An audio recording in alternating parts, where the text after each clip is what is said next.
Hello everyone. I would like to go through the process of creating a skeleton for this mesh here that we're going to use in homework 3. And so I'm going to go through and show you how I did this, and then you can do this on any mesh that you want for the art contest. So I'm going to make a skeleton, and that skeleton is going to connect to the vertices on this mesh, which we call the skin, and somehow that skeleton is going to pull the mesh along with it so that we can actually animate this thing moving. Okay? So let me show you how to do that. First, I'm going to use a program called meshlab because I actually need to convert the format of my mesh. So whatever format that you have, this one's in .off format, we're going to have to convert it to something called an OBJ format to keep going here. So I'm going to use this program called meshlab, which this is a nice open source program that implements a variety of geometry processing algorithms on meshes. But I'm just going to use it simply to convert this mesh. And so yeah, so anyway, this mesh here, this is somebody's idea of Homer Simpson. I wish I knew who to attribute it to.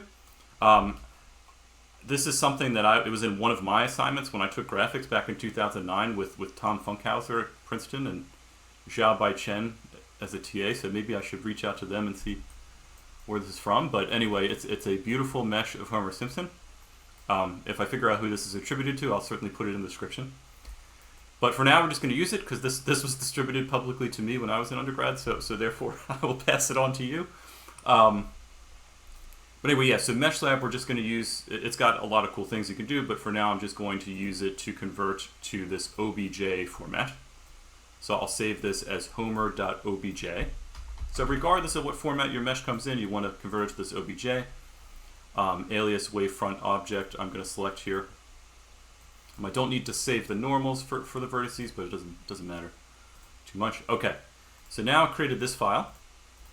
And now I'm going to open this up with meshlab, Blender.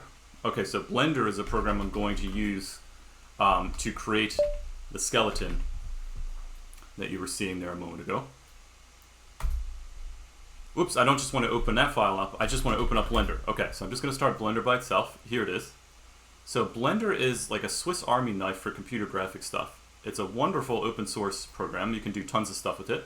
So I'm only going to scratch the surface today, but maybe some of you will feel inspired to do other things with Blender. You can do everything from this sort of thing, character animation, to sculpting, to rendering various things. You can make videos. I mean, there's all sorts of stuff. Okay, but anyway, so every Blender tutorial starts off by deleting this default cube that they put there. So that's what I'm going to do. Just press the delete button. And what I actually want to do is import that mesh that I just created. So this is going to be stored in my graphics folder. This is part of homework 3, character animation. You can see I'm very organized here. Drill down in, and then I've got my homework. Okay, great. So there he is again, but this time in this other program called Blender. Okay. Why I'm in Blender is because now I can create a skeleton with this interface in a very straightforward way. So if I now type Shift-A, it'll bring up this menu, and I'll select Armature.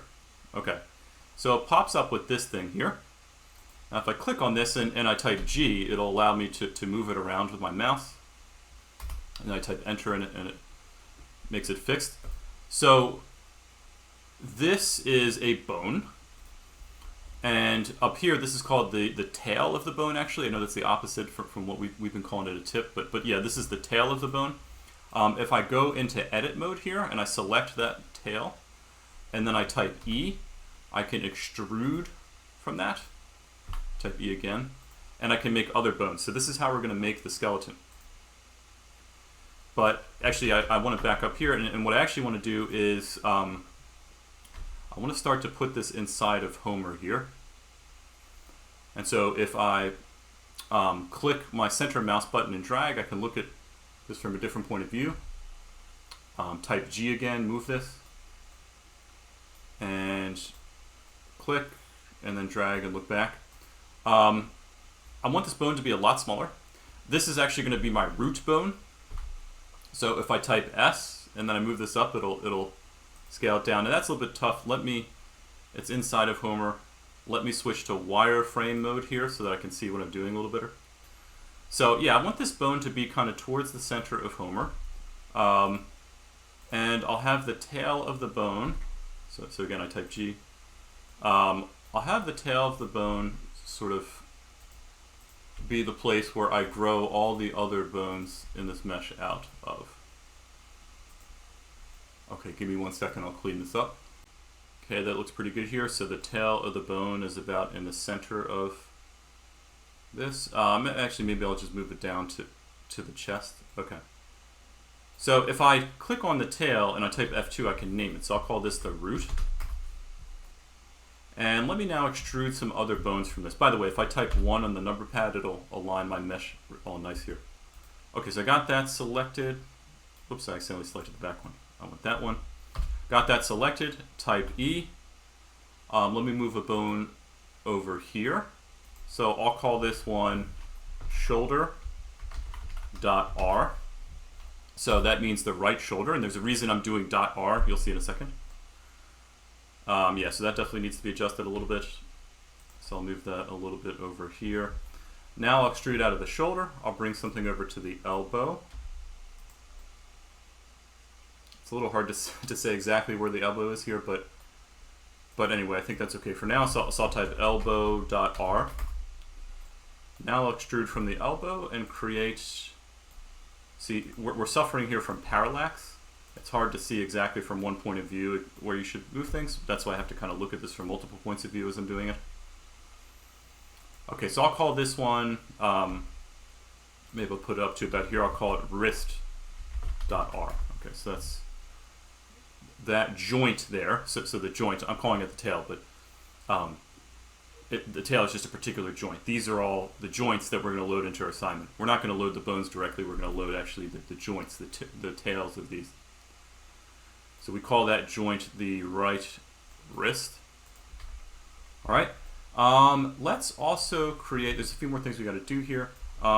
Let's create something. So basically I want to put a joint every place that I want to be able to bend.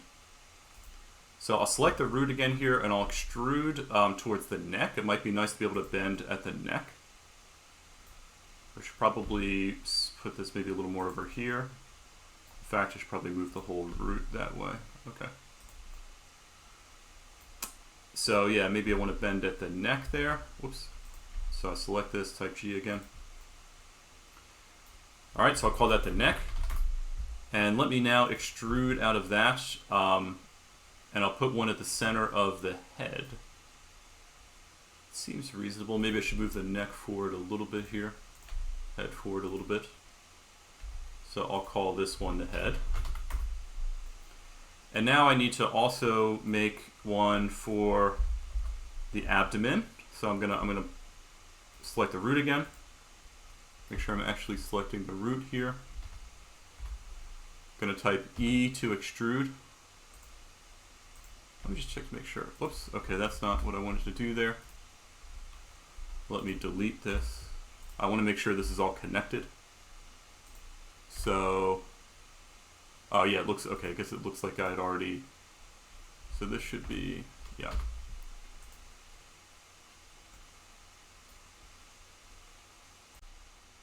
Okay, now I'll go back and select the root again, and I'll extrude out of this to create something that goes to the abdomen here. So maybe I want him to bend there roughly. You could put more bones here if you wanted, but I'll kind of keep this one here. So, maybe I'll put a couple here. I don't know. It just depends. So maybe I'll call this one upper abdomen. And then I'll call this one, I'll make another one. I'll call this one lower abdomen. And it's totally up to you, but since I have two joints there, he can bend in a couple places. All right. So now let me make one for the left hip. Whoops. So I'm going to extrude over here. Sorry, this is the right hip. Okay. So I'm going to call this hip.r. It's the right hip there. Seems okay. Maybe it should be up a little more. Okay, because yeah, it's like, where do I want this leg to bend at that point? Okay, now let me make one for the knee. So I want to be able to bend here too, so I'll call this knee.r. And then finally, let me make one down at the bottom here. call this one ankle.r. Okay, now we're at the point where we can save ourselves a little bit of time because Homer has symmetry. So if I type A, that'll select the whole armature there, the collection of all the bones. And now if I right click on that and I say symmetrize, every bone that I named with a .r is going to have its mirror image created with a .l actually. So if I click on this bone and I click F2, it's going to say shoulder.l. That's nice. So let me, yeah, because of where Homer was centered or not centered, it actually mirrored them a little far away. So let me select them. I type G and now I'm going to move them a little closer. And now what I need to do is click on this bone and then click on the bone that contains the root. So click on this bone, then shift click on this, right click on one of them and go to parent, make, connected. And so there it'll move to be connected to the root. So that looks pretty good. Maybe I could maybe adjust it a little bit, but it's great overall. And then I'll do the same thing. I'll select. Actually, just need to select that bone there. Then I'll shift click to select the lower abdomen bone. Right click, say parent, make, connected, and then it moves it there. And that also looks pretty good. Okay, great. So now we have our whole skeleton. So what I need to do now is to bind the mesh to the skeleton. And what that means is I need to come up with weights for each bone to vertices on the skeleton that it influences. And I used to have students write code to compute those weights by finding for each vertex which bone was it the closest to. But I'll show you in a later video some pitfalls of doing it that way. Instead, I'm going to use, for this assignment now, I'm going to use a fancier version of binding the skin here that's implemented in Blender. So I'm going to use Blender's automatic way of doing this. So to do that, I'm going to go back to object mode. I'm going to left click to select the mesh. Then I'm going to shift left click to select the armature. You should see they look like this. And now I type Control P. And you notice under here it says armature deform. I want to say with automatic weights. Okay, so now what it's done is it's actually nested the mesh. If you look in this little scene graph here, it's nested the mesh Homer underneath the armature where the bones were. So I look in the armature, I see all the bones, but now I also see this mesh nested here. And so what will happen is, now what I can do is, if I click on the armature, I can go to pose mode. And let me go back to, so this looks really nice. So let me, or I guess I gotta select one of these first. Okay. So if I now select one of the bones, it'll actually move the skin along with that bone. And so this is what you're going to be doing in the assignment. You're going to be implementing the updates for this. But we need to know which bone is related to which part of the skin first. And so that's what we just did with the Control P. We bound them together.